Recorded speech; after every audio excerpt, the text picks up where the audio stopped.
यो भिडियो डोरफोन चाहिँ दुईवटा ढोका भएकोहरूको लागि चाहिँ एकदम बेस्ट हो। तपाईँको एउटा ढोकाबाट कल गरेपछि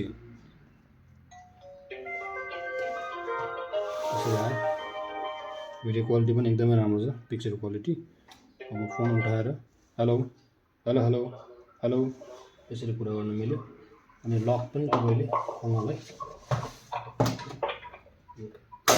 खोल्न मिल्यो र सँगै हामीले रिमोटबाट पनि खोल्न मिल्छ।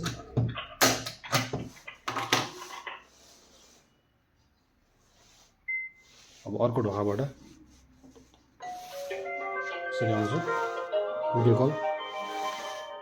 यसलाई हामीले यसमा जस्तै उठाएर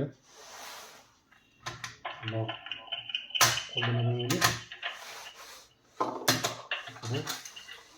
रिमोटले पनि खोल्न मिल्यो है। यो भिडियो डोरफोन चाहिँ आइपी भएकोले गर्दाखेरि यसमा मोबाइल एप पनि आउँछ। तपाईँको टुया भन्ने मोबाइल एप आउँछ।